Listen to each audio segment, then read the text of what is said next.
Let's answer Heinrich from Mexico. No, it's not from Brazil. Even here there is a flag, but it's the other one here on the bottom.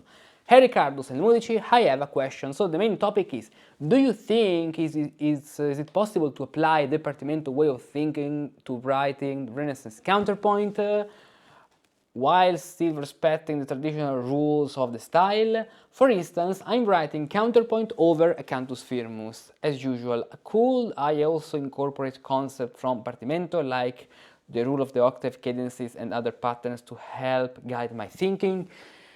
The answer is yes and no. It depends, because in general many things about Partimento can work. Think about suspensions. If you do a counterpoint which implies 7/6 suspensions, yes, they work exactly as in Partimento, then without Baroque diminutions. But I show you an example. So you told me you're working with cantus firmus. So I show you some works I'm doing with a French guy, a French student. Here, where is he? Where is he? Oh my God, I'm lost. Too many people. If you want to learn music with me, please get in touch, because there are too many people I cannot find. Oh, come on. Wait. Okay, there we go. Now, for example, let's take some exercises. Here, no, this is another thing. Counterpoint. Where is counterpoint? Okay, for example, this is an exercise with about counterpoint with ligature, with tied notes. Okay, so what you studied in the Partimento method, because Heinrich is studying the Partimento method and it's very advanced, so almost at the end of chapter 6, or maybe you have already finished it. Update me. All those things about suspension 2/3, as you can see, 7/6 are still valid, especially in cadences. So for example, let's play the alto and the tenor. This is an exercise on the secundus tonus. So there are other elements, for example, you should know and learn from Renaissance. You can learn this from the Renaissance path. For example, the modality. What's different? Here we are in the secundus tonus, so these are two parts counterpoint where the cantus firmus is in the tenor, and because the cantus firmus is in the tenor, we have the tenor clef. Actually, the secundus tonus is very low, so is transposed a fourth higher per bemolle, as you can see the transposition, and for that reason the tenor has the ambitus plagalis. It does not take any cadence to alla mi re, but, or better, the fifth degree, so de sol re, but the first cadence is to ge sol re ut, then another cadence to be fa be mi, and so another cadence at the end to ge sol re ut, as you can see, because it differs from the first tonus. These are canti fermi. I'm right, canti fermi, cantus firmus, canti fermi.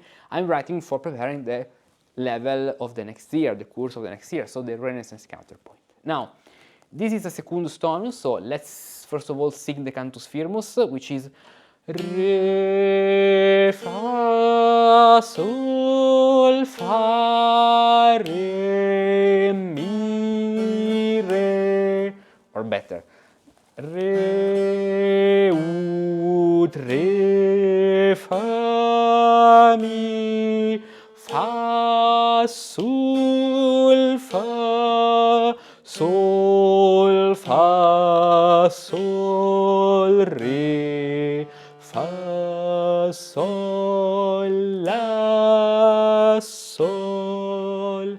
This way, and then the ligature counterpoint, so the species with ligatures. These 5, 8, 6, mi, la, sol, fa, mi, re, mi, sol, fa, sol. Here we have a 7/6, so in that point the use of preparation, suspension and resolution is exactly like in Renaissance in Partimento. Then the movement of the voices, the cantilena itself, so the cantilena is the melody in the how it was called in the Renaissance. should follow other rules you can learn by studying, by analyzing original composition. For example, analyzing bicinia. One of the things I do with who wants to study Renaissance counterpoint consists in a lot of analysis of Lassus. This is a bicinium by Lassus, Beatus Vir, number 1 of the Canciones d'un Vocus. We do an analysis consisting in solmization, in imitation, cadences, counterpoint, invertible counterpoint, tones, and modes. For example, you can see that here at the beginning, solmization is very important. Then there is a canon, as you can see, canon using even different hexachords. So the hexachordal system is very important, something which, okay, in Baroque style is important too, but here in a higher level. Then other things are about the use of black notes. Black notes in Renaissance style are very dangerous. You have to be very careful when you use them. Here, for example, Lasso tends to be very, very, very modern in the way he uses black notes. As you can see, there are a lot of tirate di negre, so as they used to say, the long succession of black notes, as you can see. Then, so these things more connected to how the melody is composed, more than how to use suspensions and consonancy and dissonances, are a little different from modern Partimento. Modern, I mean 18th century, of course, modern. Then, can you apply something? Yes, for example, parallel thirds are very important. Let's take another random bicinium here. As you can see, there are a lot of parallel thirds at the beginning of this bicinium. Qui.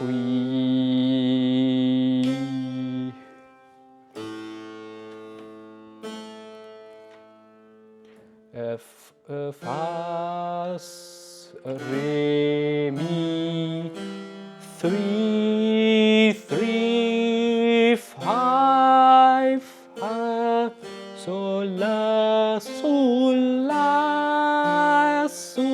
fa, mi, sul, re, fa. Here they are only consonancies, as you can see, no dissonance. So 3rd and 6th, 3rd, 6th, this is something similar. Suspension 7/6, 7/6. In Renaissance style, you won't find a big chain of 7/6 like in Baroque style. You may find it, for example, when you have the cadence at the end. Let's see here.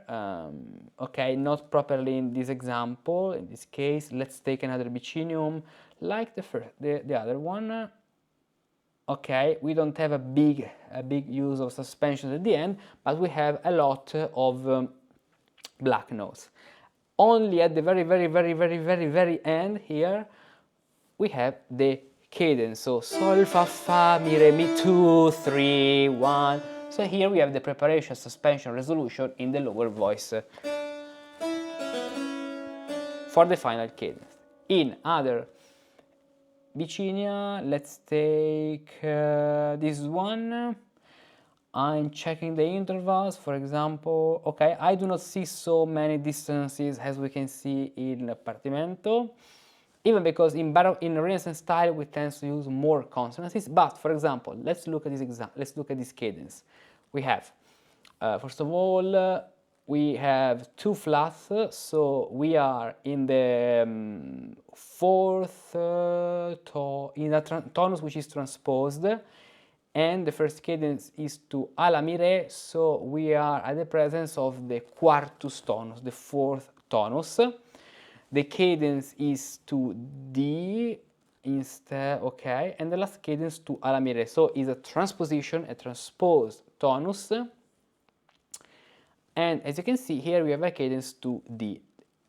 Alto and soprano clef, so they are altus and cantus, they are chiavi choriste for the voices, so they can be sung this way without transposition because the tonus is already transposed. In fact, that's another reason why it's quartus tonus, because the 4th tonus is very low, so we should rise it by a 4th, adding the flat, the bemollis, in order to make it comfortable for the voci choriste. Here we have a cadence, and so fa, and start playing from this point, fa, mi, fa, sol, mi, la, so, fa, sol, la. As you can see, One thing which is very different, for example, is the use of black notes in terms of how you can lead them. For example, in the tones and modes level of the Renaissance path, and if you're studying actually Renaissance music, you should, if you're doing those exercises on Cantus Firmus, you should join the tones and mode levels. Why? Because there are a lot of examples and vicinia we analyze, and you can learn a lot, especially from, now I show you, Cantus Figuratus, so recording, TPM rec, no, tones and modes, yes, tones and modes, here. There are a lot of vicinia, so two-part composition we analyze. For example, that was the quartus tonus. Now let's go to the quartus tonus here, even if that was more a modus than a tonus. But by the way, let's see this example of the fourth tonus. No, this is the second, this is the third, okay, and the fourth tonus should be this one. Let's see, third tonus, the psalm, okay, and then the fourth tonus, perfect. Fourth tonus, which is a little bit different. Why? Because here we are talking about tones of Cantus Firmus transposed to Cantus Figuratus, so not the 12-mode system, but the 8-tone system. By the way, this is an example by Banchieri. This is the example by Banchieri. Let's play it. Re, sol, mi, la, mi, sol, fa, mi, re. For example, as you can see, Banchieri is not afraid but to use black leaping notes. This is very interesting because Banchieri does these things, but Banchieri is very late in the Renaissance framework. It's very close to the Baroque. But if we check another example, for example, we can check another tonus because it does not provide anything for that tonus. But if we check, for example, the fifth tonus, let's do the fifth tonus, this one by Pietro Ponzio. Here we have the melody, okay, there are not so many black notes. I need something with a lot of black notes. No, let's go back to another tonus. Okay, here I can see a lot of black notes, so okay, this is first tonus, and the use of black notes tends to be very strictly cattiva, buona cattiva, buona cattiva, buona cattiva, so consonant, dissonant, consonant, dissonant, consonant, dissonant, this way. Consonants, dissonance, consonants, dissonance. And besides the modal analysis we do together in the lesson, because in the course, because this is about tones and modes, you can do this analysis in terms of consonances and dissonances in black notes. If in Baroque style you have more freedom, here in Renaissance style, you are not so free. You have to clearly respect the alternation of consonants and dissonance. So, re, mi, fa, re, la, sol, fa, sol, do, re. As you can see, we have 10, so consonants, 9, dissonance, 8, consonants, 7, dissonance. Then we have this, which is fa, mi, 5 consonants, then 4 dissonance, then we have 6 consonants, 8 consonants because they are leaping, then 7, 6 suspension with the preparation, suspension and resolution, this way. Then another case with black notes. Here we have 8, 7, 3, 3, 3. So buona, cattiva, buona, buona. The dissonant note always occurs on the second or the fourth beat of the bar, the four black notes of the tactus. The tactus in this case is minima down, minima up. And so 10, 11, 10, 10, 10, for example. And when we have the cadence, 7, 6, 8, This is a transitory cadence to G sotto root, but 7-6-8 like in Partimento 7-6 chain. Then let's see another case. Here we have other black notes. So La, Sol, Mi. This is a third, fourth, 10, 11, 12. So as you can see, even here, buona, so consonance, cattiva, so dissonance, buona, consonance, cattiva, dissonance, buona. Okay, so this is something which is quite different. You have to pay more attention in the Renaissance style. So let's read again your question because I forgot about it. For instance, I'm writing counterpoint over a cantus firmus as usual. Could I also incorporate concept from Partimento like the rule of the octave? The rule of the octave, it's in Fenaroli way, no, it does not work in Renaissance style.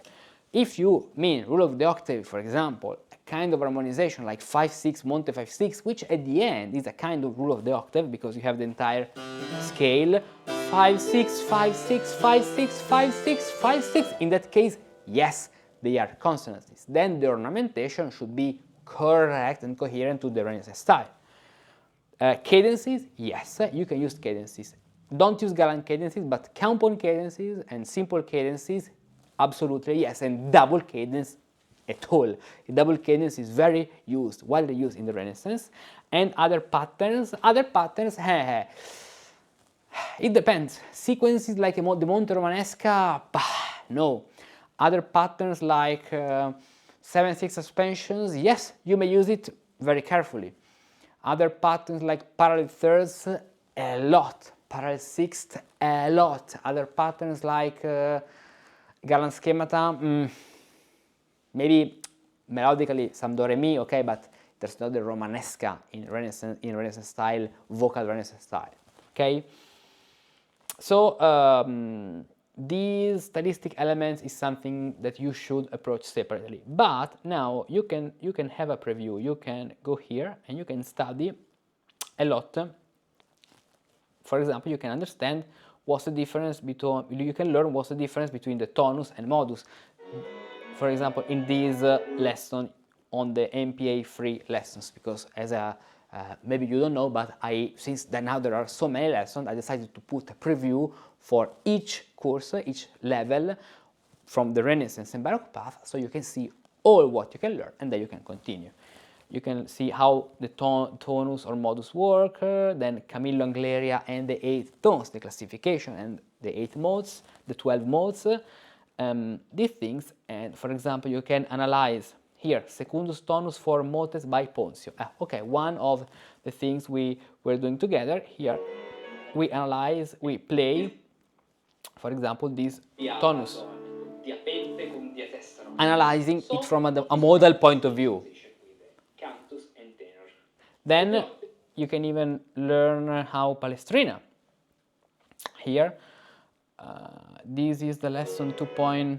So, fifth tonus. Fa, mi, fa, cadence to C sol fa ut. Then ut, mi, fa, sol, la, intonatio. Fa, fa, fa, sa. Here we are analyzing a bicinium, so 2-part composition, where the secundus tonus is the quintus tonus is the tonus of the psalm, so with the intonatio of the psalm. Fa, re, fa, dixit, dominus, and so all the imitations are based on this tonus, and the cadences too. Then you can see, for example, the 12 modus, Banchieri and transposition. So how the 12 modus works is transpositions thanks to Banchieri, and if there is any correspondence between the 12th modus and the 8th tone system.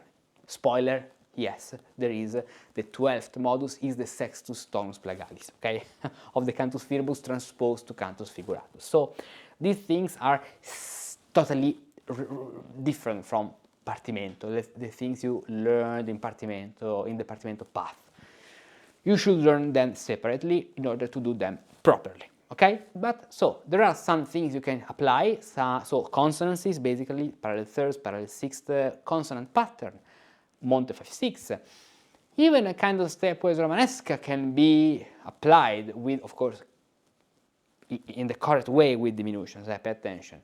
And other aspects like black notes are strictly connected to a style you have to study separately. So at the end, yes, there are things you can apply in Renaissance style, other things you cannot apply. You have to be very careful. By the way, interesting question, so you can go here to the website, but you already know you should have free the Partimento method. The Partimento method is free, you'll find there all the lessons. Otherwise, if other people don't have the free account on the old Partimento method, now it's called free MPA, go to the website.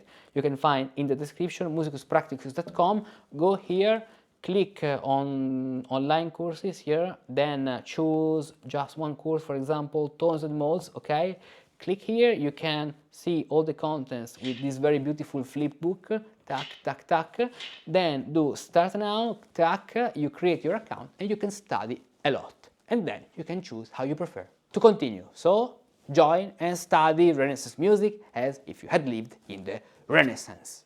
Look at all these books, they are beautiful, each one more than the other, and they contain a lot of information. But they have a big problem.